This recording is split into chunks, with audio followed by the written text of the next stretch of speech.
Dieu n'existe pas. S'il existe, j'ai 2 mots à lui dire. Ça, c'est ce que je dis à 14 ans. Parce que vers l'âge de 6 ans, un jour j'ai été bloqué. Au niveau de la parole, je n'ai plus pu parler. Et pourquoi exactement, je ne sais pas. Donc là déjà, je me suis dit, tiens, c'est ça la vie. Donc la vie, c'était quelque chose de sérieux. L'ennemi m'a volé mon enfance. Ensuite, j'avais toujours cette crainte d'être à nouveau bloqué.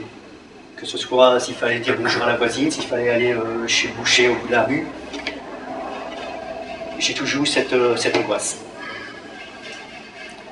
Ce phénomène s'est accentué vers 10-11 ans à l'école. À l'école, c'est là où on peut nous demander de lire, etc. Et voilà, j'avais toujours cette peur, cette crainte, cette angoisse. Et ça s'est accentué. Et jusque, je vais dire, 14 ans, vraiment, là...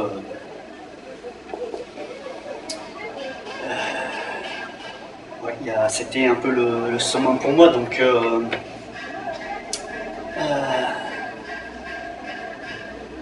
donc bien sûr, tout ce qui était école, collège, pour moi, ça signifiait enfer. Mes parents nous avaient fait faire le catéchisme, donc j'ai entendu parler, je me souviens d'avoir entendu parler de Jésus. L'histoire m'a plu. C'est tout ce dont j'ai entendu parler. Je n'ai jamais su que j'étais pécheur, je n'ai jamais su que Jésus sauvait les vrais, etc. Par contre, à 14 ans, donc là vraiment, quand j'ai, je veux dire un peu avoué cette époque-là, eh ben, j'ai voulu crier à Dieu comme je connaissais, comme je pensais connaître. Donc dans ma chambre, un soir, je me suis mis à genoux devant une vierge phosphorescente qu'une de mes grand-mères avait emmenée de Lourdes. Et bien sûr, Dieu n'a pas répondu. Parce que comme l'a dit le frère avant, c'est par Jésus qu'on peut atteindre le cœur de Dieu. Et donc c'est pour ça que j'ai dit, Dieu n'existe pas. Ou s'il existe, j'ai 2 mots à lui dire parce que c'était quelqu'un de méchant pour moi. Donc à partir de ce moment-là, j'ai mis toute mon énergie à chercher la solution.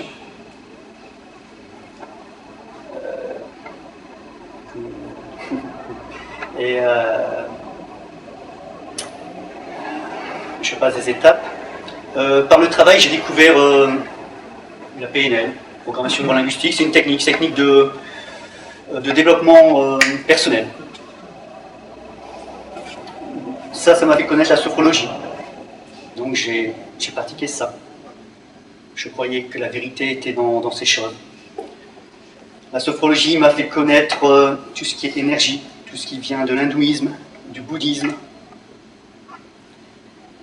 J'ai progressé là-dedans parce que bien sûr l'ennemi lui est trompeur, il y a toujours il y a un petit effet, parce que, mais cet effet a un coût qu'il faut pratiquer. Je dépensais de l'argent dans des livres, dans des objets, etc. Voilà, j'étais toujours en recherche de vérité. Pour moi, il y avait quand même une raison. Si j'étais sur cette terre, c'est qu'il y avait une raison. Et je voulais connaître cette raison, cette vérité. Un jour, j'ai eu un voisin chrétien, avec qui on parlait régulièrement, et il savait ce en quoi je croyais. Par 3 fois, il m'a dit, j'étais quelqu'un de bien. C'est vrai que pour le monde, j'étais quelqu'un de bien, moi je cherchais à faire le bien. Donc, entre guillemets, c'était vrai. Et on se plaît à le croire aussi. Il m'a dit, la seule chose que je te reproche, c'est de ne pas avoir lu la Bible. Je ne lui répondais rien. Ça m'agaçait profondément, parce que s'il y avait un nom qu'il ne fallait pas prononcer devant moi, c'était Dieu. Et moi-même, je ne pouvais pas le prononcer, je ne le prononçais pas. Mais, la 3e fois, quand il m'a dit ça, je me suis dit en moi-même, un jour je la lirai, ça ne changera rien, mais tu n'auras plus rien à me dire. Et ce un jour je la lirai, aujourd'hui je sais que Dieu l'a entendu. Et ça c'est sa volonté qu'on lise sa parole, qu'on connaisse sa parole. Et donc petit à petit il a mis en moi ce désir de lire sa parole. Le 31 décembre 2003, on se rencontre avec le voisin et on décide comme ça d'improviser, on fait un petit réveillon ensemble, donc on mange, on fait une partie de Monopoly, et on recommence à parler de choses et d'autres. Et là, son épouse a reçu, je veux dire que c'était le moment de me donner une Bible. Elle est chercher une Bible, elle me l'a donnée. Moi j'étais super content, j'ai bien tout caché, je suis sorti de là comme si de rien n'était. Et le premier au soir, j'ai commencé à lire la Bible.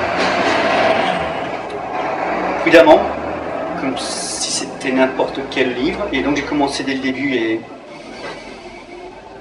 déjà dès que j'ai commencé à la lire, j'ai été frappé d'une chose, c'est que j'étais rempli d'une très grande paix. Et c'était surprenant, c'est que je ne faisais rien. Je n'étais pas en train de méditer, j'étais pas, et là j'avais une paix extraordinaire. Et tout de suite, le Seigneur déjà a répondu à une de mes interrogations. J'ai compris pourquoi le monde était violent, avec l'histoire de Caïn et Abel. Dieu dit, j'ai placé devant toi la vie et la mort, choisis la vie, et tu seras heureux. Par contre, je te laisse effectivement la liberté de désobéir, mais tant pis pour toi. Donc j'ai compris qu'en fait, si le monde était mauvais, si le monde était violent, c'est parce que les hommes désobéissaient à Dieu.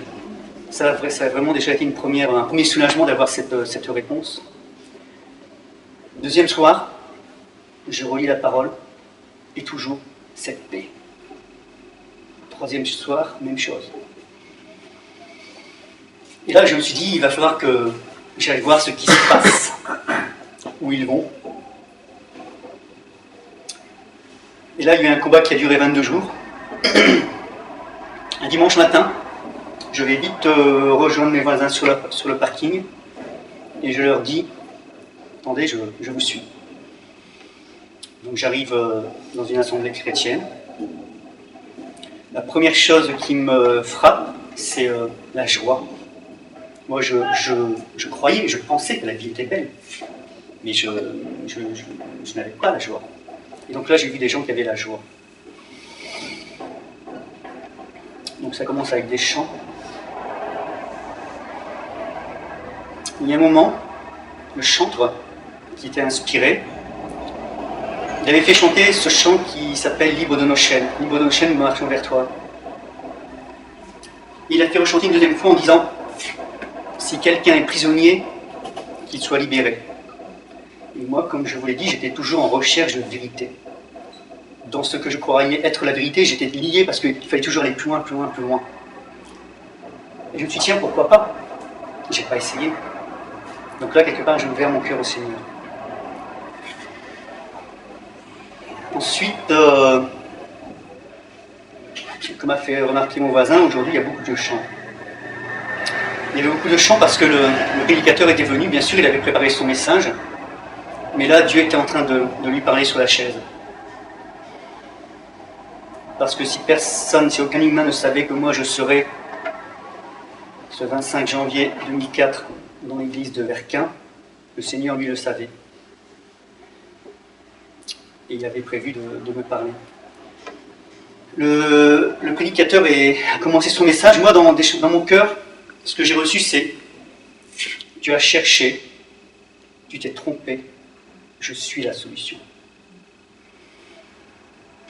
Et donc, le prédicateur le Seigneur utilisait son serviteur pour démonter les 3 erreurs dans lesquelles j'étais tombé. Il a commencé à parler des voyants. Les voyants, parce que dans tout ce que j'avais, avec tout ce dans quoi j'étais tombé, régulièrement, 2-3 fois par an, je consultais une voyante magnétiseuse. Les voyants sont sur la terre, Dieu est dans le ciel. Dieu, lui, c'est toute chose. Il a parlé de Marie. La religion m'avait trompé avec Marie. Marie était simplement la mère de Jésus. Elle a aussi fait l'expérience du baptême du Saint-Esprit. Elle a aussi eu la révélation, simplement. Et la troisième chose, il a aussi parlé de l'argent. Parce qu'en fait, moi, mon Dieu, l'argent était devenu mon Dieu, dans le sens où l'argent, pour moi, était synonyme de paix et de sécurité. Dans ce monde, tout s'achète. Si on est gravement malade, donc il vaut mieux avoir de l'argent, etc. Bref, j'étais totalement esclave de l'argent. Je ne pouvais pas le dépenser parce que si je dépensais, oui, mais s'il m'arrive ça, s'il m'arrive ça. Donc là encore, je ne vivais pas. Et donc, il a parlé là-dessus aussi. Dieu qui sait toutes choses savait que j'avais connu des choses quand même assez puissantes du mauvais côté. Et comme le malin porte bien son nom, je dis du mauvais côté, alors qu'à cette époque-là, moi je ne pensais pas être du mauvais côté, je pensais être dans le bien. J'avais compris qu'il y avait magie noire, mais je pensais aussi qu'il y avait magie blanche. Et moi je pensais être dans la magie blanche. Mais ça c'est un mensonge de l'ennemi.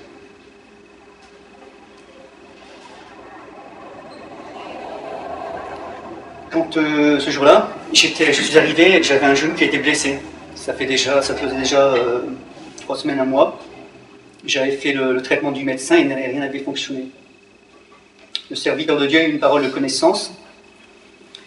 Il a dit, il y a quelqu'un qui vient ici pour la première fois.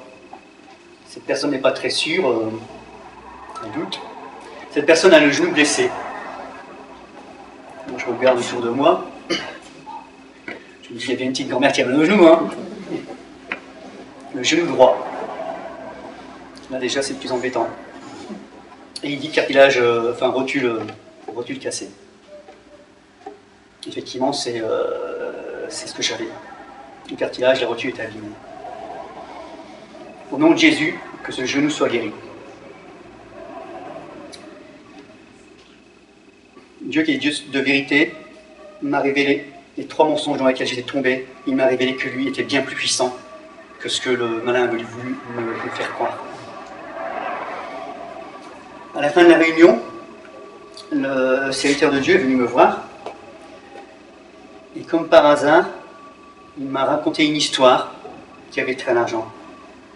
Et là, le Seigneur a achevé son œuvre. Là, je me suis vraiment reconnu comme pécheur dans le sens où j'étais un idolâtre de l'argent. J'ai été libéré du poids de ce péché. Et tout de suite, j'ai eu la paix et la joie de Dieu. Et l'après-midi, je témoignais à ma grand-mère.